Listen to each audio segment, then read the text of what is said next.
How do I properly pronounce your name? Averil Power, CEO of the Irish Cancer Society. Coming to this conference, what were your expectations around the general vibe around sharing the story from your organization with the rest of the world? I think this Congress is an amazing opportunity to bring together cancer leaders from across the globe to share our experiences, our challenges, our successes, and learn from each other, and ultimately to collaborate to deliver greater access and fairer access to cancer prevention, cancer support across the world. One of the fascinating stories that you shared was the journey to getting regulations in Ireland. Can you talk me through that? We have countries that are still struggling to be able to do that. So what does the story look like? For many, Ireland is synonymous with alcohol. Guinness is a very famous brand internationally. It's when people come to Ireland, one of our top tourist attractions is the home of Guinness. So alcohol has been very much embedded in our culture, I think, for centuries. And one of the challenges with that is that people aren't aware of the health harms related to alcohol. I think there's been increasing recognition in recent decades of the link between alcohol and road deaths, alcohol and violence, including domestic violence. But the majority of people aren't aware that alcohol causes 7 different cancers. And that's why the Irish Cancer Society and our partners have been pushing for over 10 years for health warnings on alcohol products sold in Ireland, so that people have the information that they need to be aware of the risk that alcohol poses for their health and to make smart choices and smart decisions. Now, when we have a culture that people love alcohol, taking it away from them would be a serious issue. And the alcohol industry is also a multi-billion-pound sector. How were you able to gather the right attention? So I think 3 things were essential. First was the evidence from the World Health Organization and others of the link between alcohol and cancer, alcohol and liver disease, the risks of drinking alcohol in pregnancy, all of that, being able to point to that strong evidence from health bodies showing those links. Second was political leadership, both within government and across opposition, to secure cross-party support for the move. And the third was the role of civic society, and I think civic society played a role across all 3 because we provided the evidence. We ran public awareness campaigns to make people aware and to make politicians aware of the health harms associated with alcohol, and we put pressure on politicians to support the measure, and we had their backs when those who did support it, when industry counteracted it with a very strong campaign to try and block the measure. We stood firm with the politicians to make sure that they maintained their support for it on a cross-party basis. From a society perspective, what is the guidance around being ahead or at least catching up to how the industry is also rapidly evolving? So at the Irish Cancer Society, we believe that knowledge is power and that people deserve to have the facts and to have information that they need to reduce their cancer risk. Up to 40% of cancers are preventable, and one of the key causes of cancers associated with 7 different cancers is alcohol intake. And that's why labelling is so important, so that consumers are given that information when they're buying alcohol, when they're consuming, that they can see that information and they can choose for themselves if and how much they want to drink. What do you describe the current priorities for your society? Yeah, cancer prevention is a huge part of our work.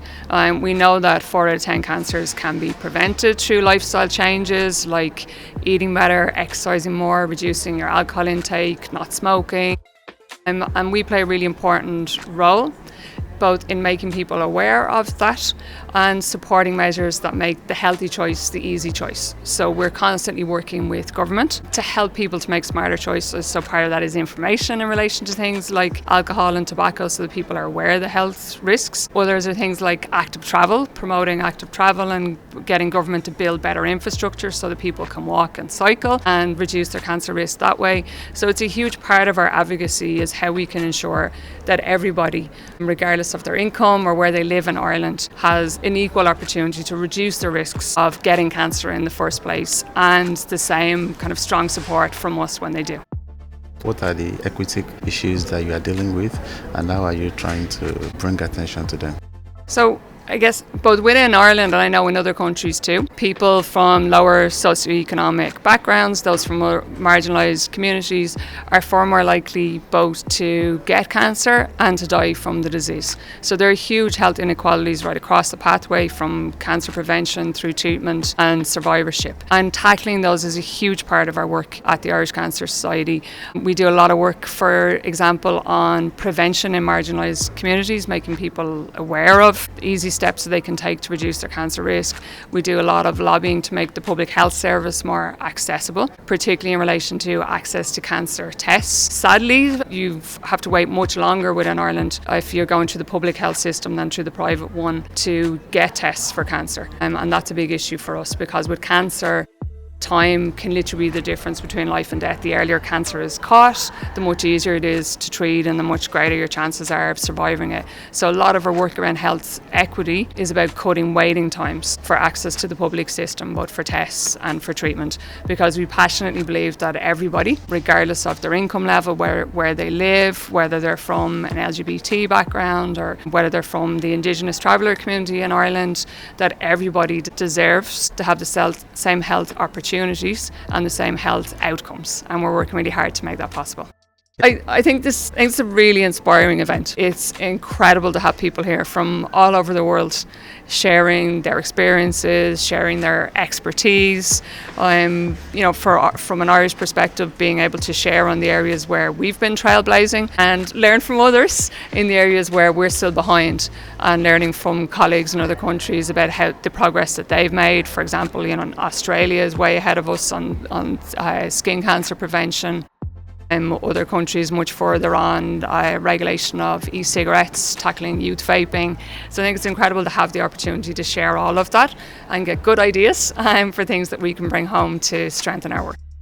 Thank you so much. Yes, so name? Suzanne Dowd, and I'm the Advocacy Officer with the Irish Cancer Society. So the Irish Cancer Society back in 2019 carried out a real cost of cancer survey, and one of the issues that came up by respondents was issues in accessing financial services or products, particularly with a past cancer diagnosis. Further to that, the Irish Cancer Society commissioned core research to conduct research specifically on access to financial services in 2021. And released a report further to that. So that's kind of where our advocacy campaign began, when a lot of people with a prior diagnosis, even if they were diagnosed with cancer in childhood or adolescence, years or even decades after they've gotten the all clear, we're still having issues accessing quite basic financial services, be that travel insurance, health insurance, ranging up to mortgage protection insurance and personal loans, and they're either being denied access in the first instance or being charged loaded premiums and having just particular difficulty accessing such products. And we think of Irish Cancer Society that it should be 5 years after you've gotten the all clear that you should be able to, they shouldn't be having any of those such issues in accessing financial products or services. We know when you want to do these advocacies, you want case studies, you want examples of people directly impacted. So was there a particular one that really resonated among people to really say, okay, we should do with this issue right now? There was quite a range of issues that were flagged. I know the financial products that most people have difficulty accessing were like personal loans, mortgage protection, life insurance. So obviously that inhibits people from being able to buy their own home. So there's a lot of instances where, say, they had got the all clear maybe 11 years prior. This is one example I can think of at the top of my head. A couple were looking to buy a house, and one of the couple had a previous diagnosis, but it was 11 years since they've gotten the all clear, and they still were unable to access, that particular person was unable to access mortgage protection insurance. And then if one member of the couple doesn't have it and they die for another unrelated reason, then the other member of the couple is then has to take over the full cost of the paying off the mortgage themselves. So it does have pretty severe implications financially, and obviously the emotional toil that it takes as well. Yeah, so when you talk about this issue, what numbers do you throw out there? Do you have numbers, figures to the size of the problem? Not specifically, because it's such a broad, it's not just one specific financial product, so we're not quite 100% sure of the products. But we know on a European scale, 20 million people are cancer survivors that have lived past the diagnosis. So it is a very wide-ranging issue. Don't have specific Irish figures on that context, but survivors, obviously more people than ever are surviving cancer, so it's becoming an increasingly pertinent issue. And I'm interested, obviously, to be here at the Congress and to chat to come more globally, because I have a lot of kind of insights.